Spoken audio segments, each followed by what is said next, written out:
Hoje é dia 25, sexta-feira, esse é o nosso segundo editorial do dia. Seja muito bem-vindo a mais um editorial do nosso canal, é sempre um prazer enorme estar aqui com vocês. Olha só, hoje a gente vai falar sobre o Donald Trump. De novo, né? Já tá chato falar sobre o Donald Trump. Vai fazer o quê? O cara tá tocando o rebuliço no Brasil. Inclusive, teve uma nota, né, do próprio governo norte-americano com críticas, né, sobre a fala do Lula lá na OMC. Lembra do primeiro editorial? Eu disse que o Lula falou, né, um representante do Lula falou lá na OMC que se continuar impondo tarifas é um passo próximo da guerra? Pois é. Outro caso. Alexandre de Moraes também está na área, tá na área, né? Se derrubar é pênalti e a embaixada está indo para cima. A embaixada dos Estados Unidos publicou uma nota crítica ao ministro Alexandre de Moraes, assim, na cara dura, não pensou duas vezes antes de mandar a crítica, né? A crítica foi feita pelo sênior oficial, né, da embaixada, né? Então, assim, a crítica foi grande, né? Mais um recadão direto, né, para o ministro Supremo Alexandre de Moraes. Como eu disse para vocês, a delegação dos Estados Unidos tomou nota da crítica do Brasil ao tarifaço, rebateu. Ou seja, cara, cada dia que passa tem algum assunto a mais, né, da treta entre o Brasil e os Estados Unidos. E quem vai sair pior nessa é o Brasil.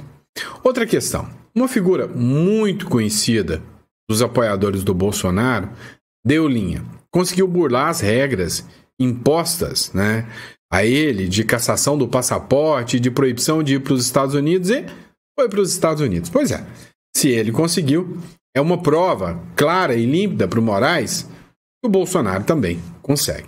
De quem que eu tô falando, hein? Ah, você tem que acompanhar o editorial até mais à frente um pouquinho que eu só vou te contar depois. Também vamos falar de um presentão, presente de grego, que o Maduro deu para o Brasil. Afinal, estão reclamando aí, estão choramingando dos Estados Unidos.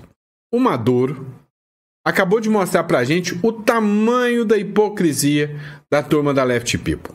É, meu amigo, se estão reclamando das tarifas do Donald Trump contra o Brasil, deixa eu te contar que o amiguinho do Lula, o Maduro, aplicou tarifas ainda maiores. Nós vamos falar sobre isso aqui também nesse editorial com vocês. O Brasil continua envergonhando, né, o nosso povo perante o estrangeiro, né, perante os gringos, né? A nota, né, de Israel acusou o Brasil de ter uma falha moral.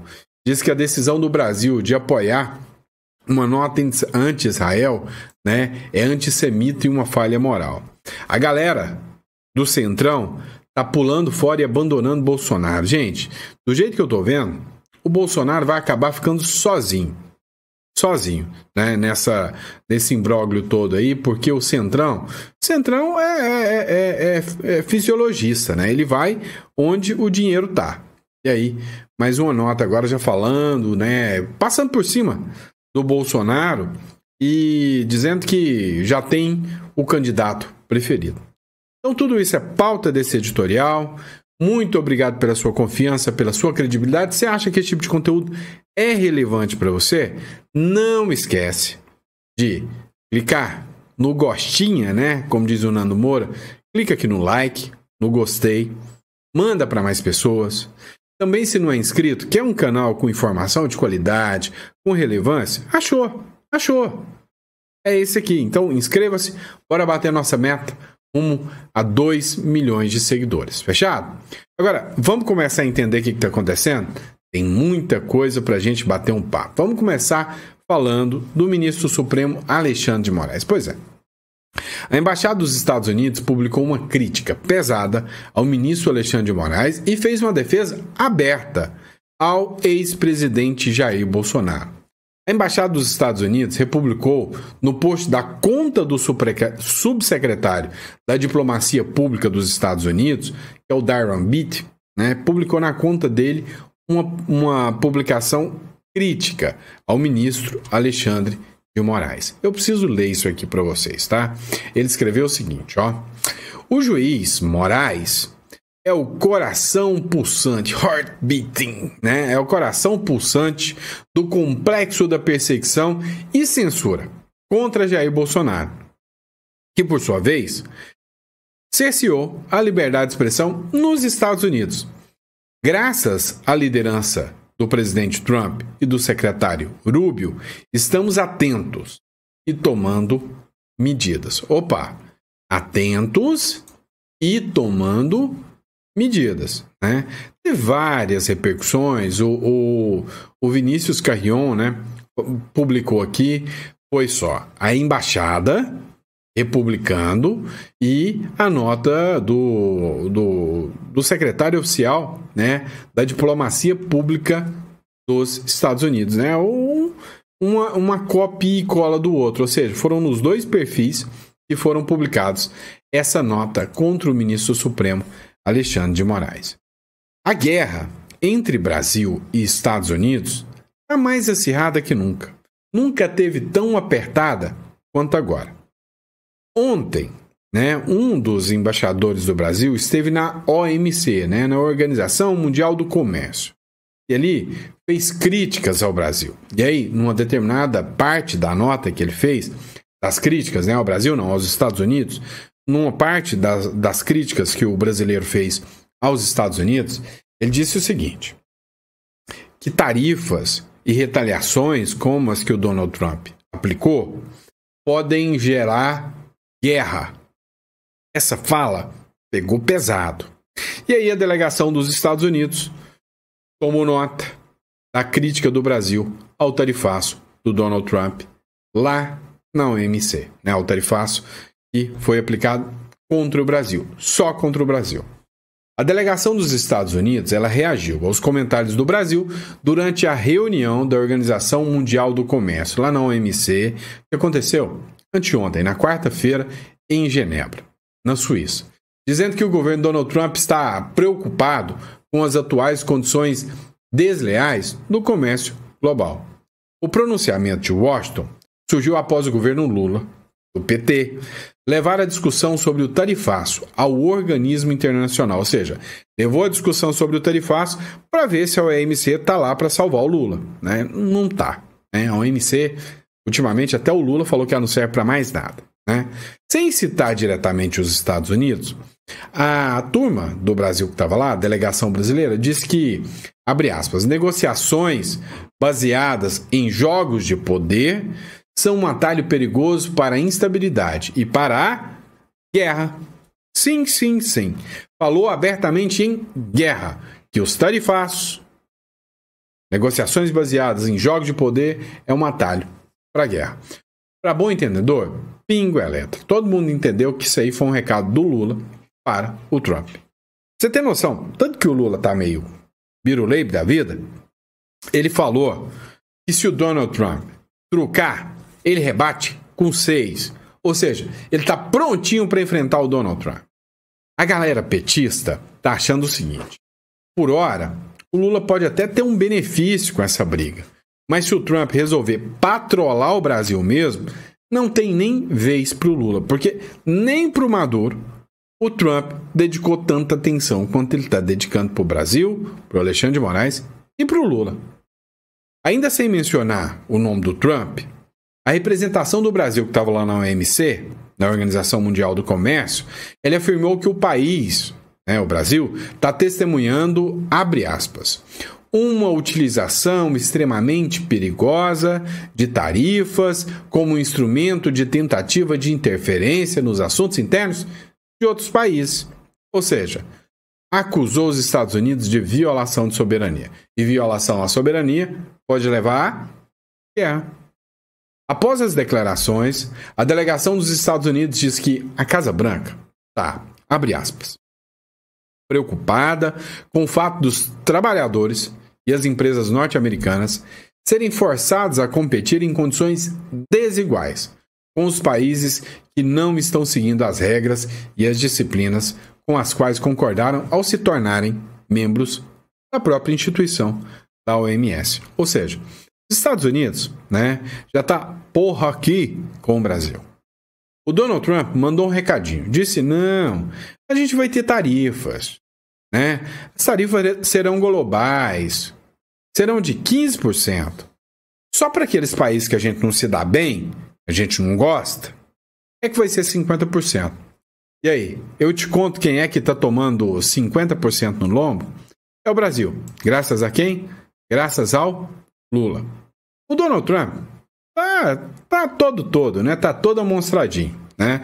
Inclusive, o Donald Trump, ele disse que ele vai ser o caçador de esquerda daqui para frente. Isso aí é interessante. Agora, você sabe o que me incomoda? E me incomoda muito. É o fato de que a esquerda grita, gralha, faz uma barulheira igual um bando de hiena velha. Porque o Donald Trump resolveu pôr tarifa contra o Lula. Ou melhor, contra o Brasil. Mas ignora a Venezuela. Ignora a tarifa de 77% que o Maduro Bigodão colocou no Lula. Meteu o bigodão no Lula, né? A Venezuela ignora acordo comercial com o Brasil e impõe tarifas de 77% sobre os produtos brasileiros. Ora, não tô vendo ninguém da esquerdalha ficar gritando igual uma hiena rouca. Soberania nacional! Salve a soberania! É um bando de sem vergonha. Essa é que é a verdade.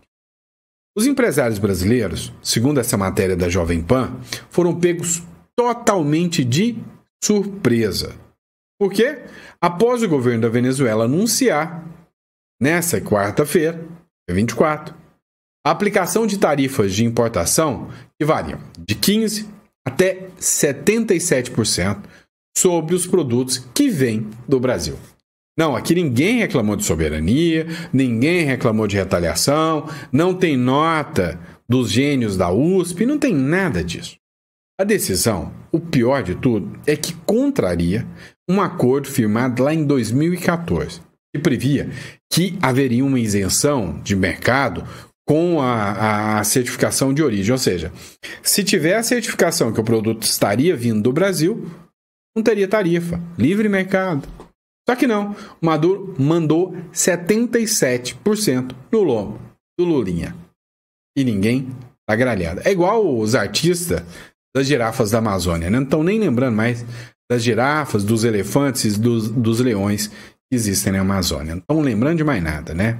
A medida que foi direcionada aqui do Maduro pode impactar diretamente as exportações, principalmente em estados como Roraima, que mantém relação comercial com o país vizinho. Né? O Brasil não tem muita relação comercial com a Venezuela, tá fraco de relação com a Venezuela. Afinal, o povo venezuelano anda com dificuldades enormes financeiras para fazer compras. Então, o nível de exportação nosso para a Venezuela é baixo, mas ainda assim impacta, né, parte da nossa balança comercial. A Câmara de Comércio, inclusive, do Brasil-Venezuela, existe, né?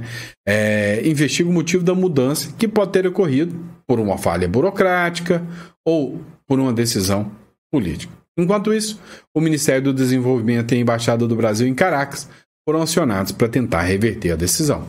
Ou seja, provavelmente algum tipo de decisão política. O que eu te pergunto é, você viu alguém do pessoal reclamando?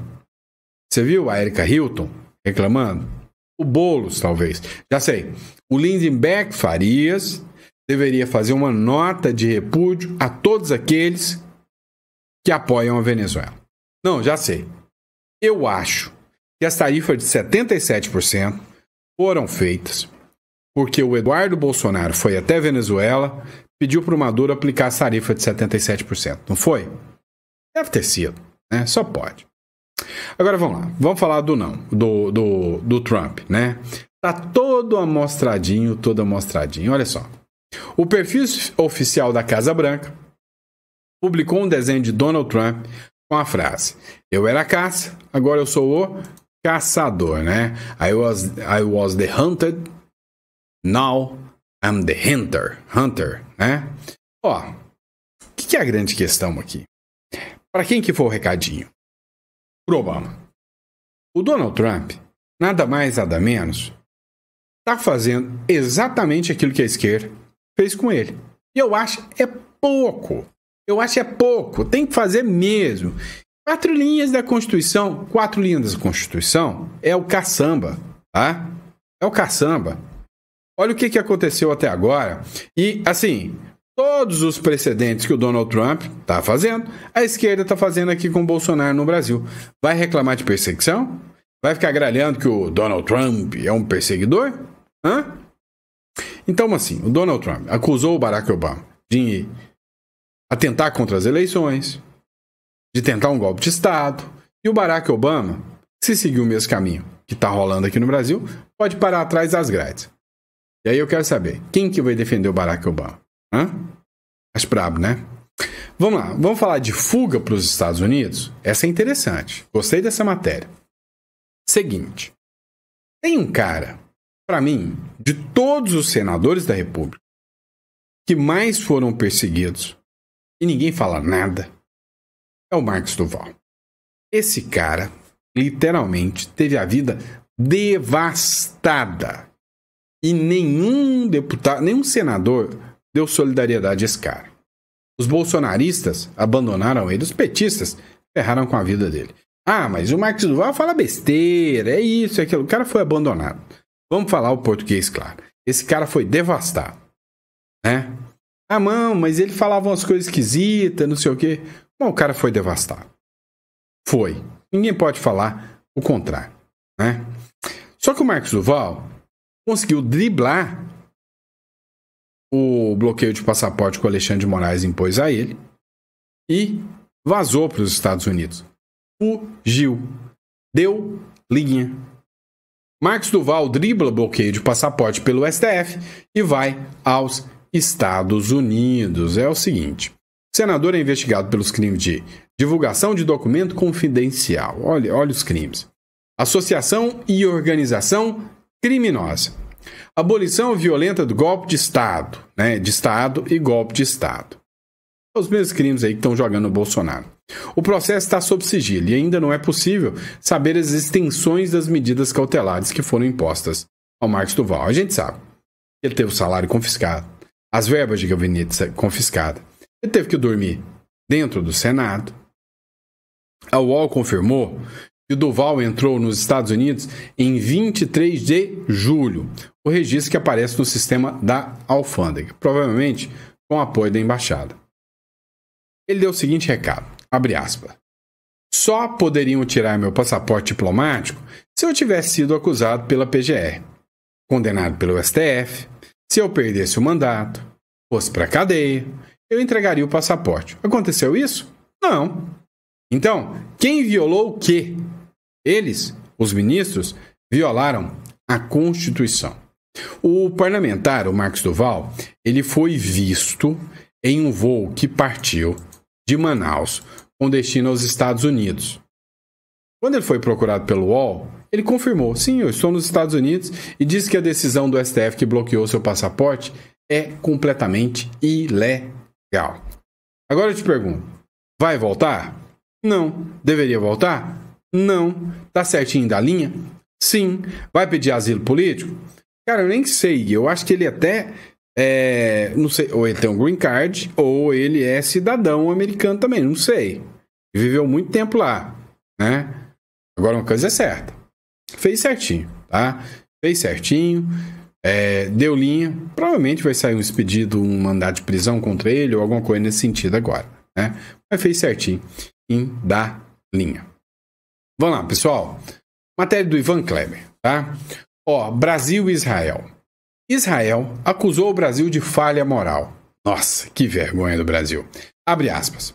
A decisão do Brasil de se juntar à ofensiva legal contra Israel na Comissão Interamericana de Justiça, enquanto se retira da Comissão Interamericana de Direitos Humanos, é uma demonstração de um profundo fracasso moral. Em um momento em que Israel está lutando por sua própria existência, voltar-se contra o Estado judeu e abandonar o consenso global contra o antissemitismo é imprudente e é vergonhoso. Né? Aqui a publicação, né, do Ministério do Exterior de Israel. Rapaz, dá vergonha de ser brasileiro numas horas dessa, viu? Porque assim, quem é mesmo que perseguiu os judeus, você lembra? E é justamente o que eles acusam. Então, cara, é vergonhoso. Fica a minha solidariedade aqui ao povo de Israel. É uma vergonha esse tipo de situação. Que o Brasil, né, possa recuperar o que Israel corretamente diz que ele perdeu, que é a sua moral, e que a moral do brasileiro possa ser reestabelecida. Deus queira que em 2026, se pudesse ser antes, Titio aqui agradecia. Mas como não dá para ser antes, que seja em 2026. Torço para que pelo menos em 2026 isso aconteça. Vamos lá. Vamos falar de Centrão, de 2026, de presidência, Bolsonaro e Tarcísio. Olha só esta matéria aqui do Metrópolis Política. Ciro Nogueira, cacique do Centrão, chegou a flertar com Eduardo Bolsonaro, chegaram a cogitar ele como vice do Eduardo Bolsonaro, alinhar de primeira data do Bolsonaro, foi chefe da Casa Civil do Bolsonaro, mas o Ciro Nogueira defendeu. Agora é Tarcísio como presidente, chega para lá Eduardo Bolsonaro tá perdendo popularidade com esse negócio do Trump aí, deixa ele para lá, não é? Pois é, o senador e presidente do Partido Progressista, que é o Ciro Nogueira, saiu em defesa do governador de São Paulo, Tarcísio de Freitas, na quinta-feira, em meio a novas críticas realizadas pelo Eduardo Bolsonaro. Pois é, o Eduardo Bolsonaro baixou, né, a guarda ali, depois voltou para a guarda e começou novas críticas ao Tarcísio de Freitas. E aí, o Ciro Nogueira foi um dos que saíram em defesa do Tarcísio e criticou o Eduardo Bolsonaro. Em publicação nas redes sociais, o ex-ministro da Casa Civil, o Ciro Nogueira, disse que o Brasil um dia terá um presidente com a estatura de Tarcísio, mas também mencionou o ex-presidente Jair Bolsonaro. Mas defendeu Tarcísio como presidente.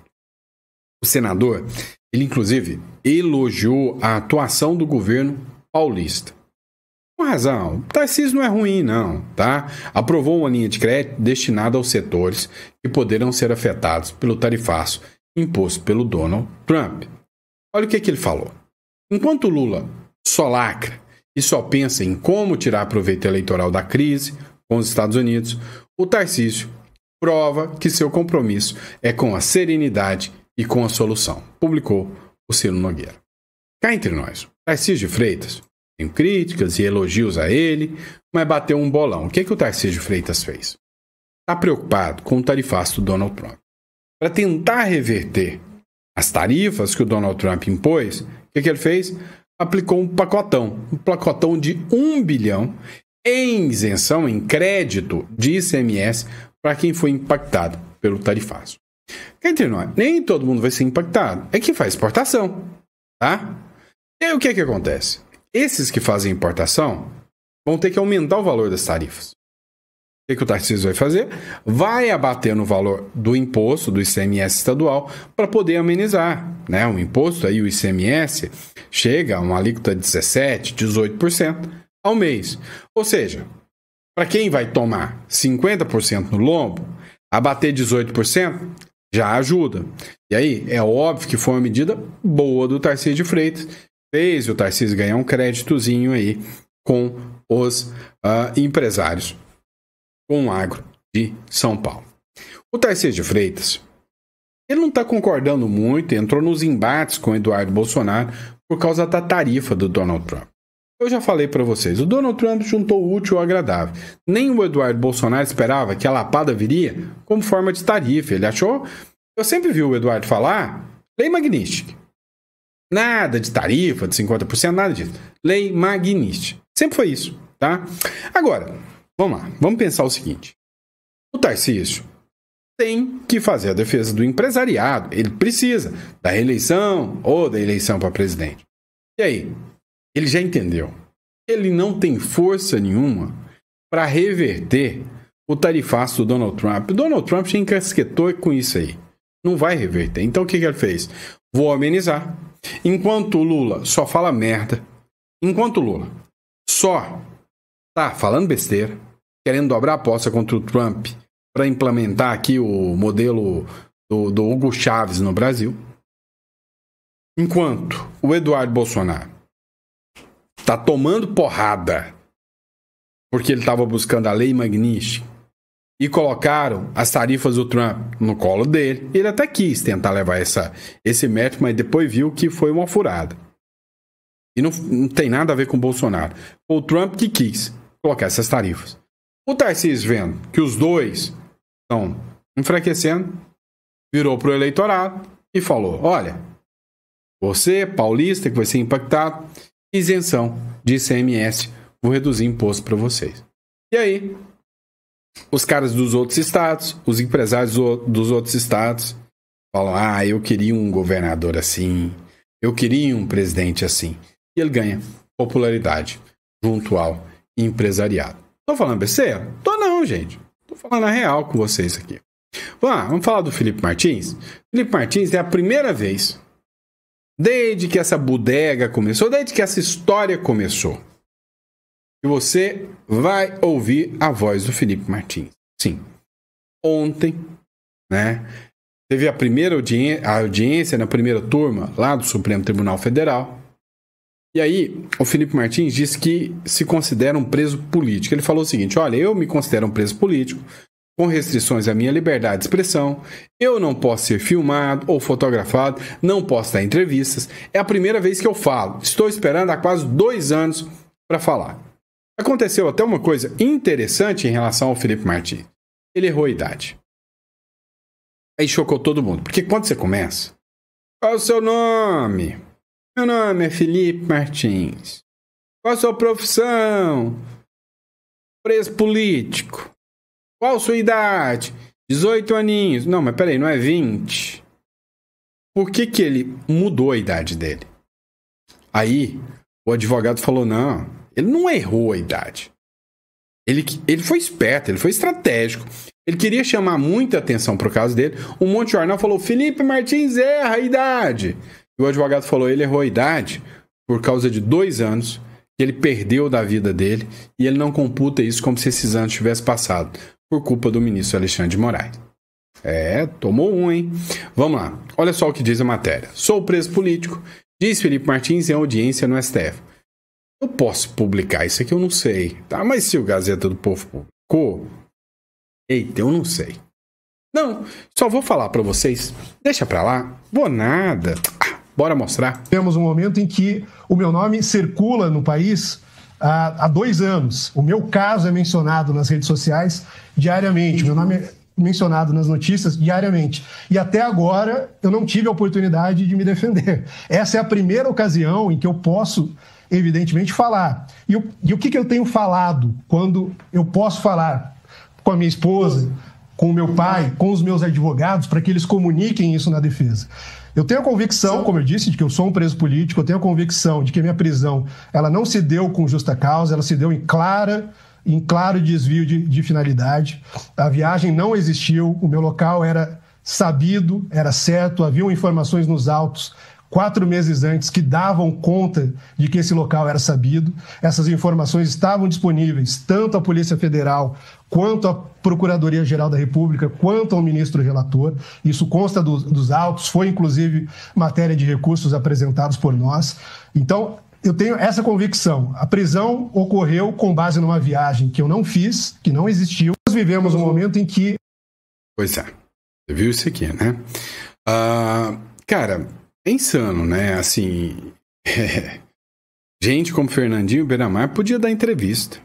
Felipe Martins não pode. É esquisito isso. É um momento esquisito da democracia brasileira. Para não falar outra coisa. E aí, né? É um ato público, de interesse público. E aí, se tiver sanção por causa disso, é para acabar, né? Vamos lá, última matéria que eu quero falar com vocês. Quase fazendo as pazes. Isso é bom. Eu torço para que esses dois andem de mão dada e faz as pazes logo. Após desentendimentos, Trump manda recado para o Musk. Acabou, continue assim. Pois é, o presidente dos Estados Unidos, o laranjão Donald Trump, afirmou na quinta-feira que, ao contrário do que as pessoas estão dizendo, ele não quer ferrar o Donald Trump ou o Elon Musk, nem prejudicar os negócios do bilionário Elon Musk, não. Todo mundo, abre aspas, né?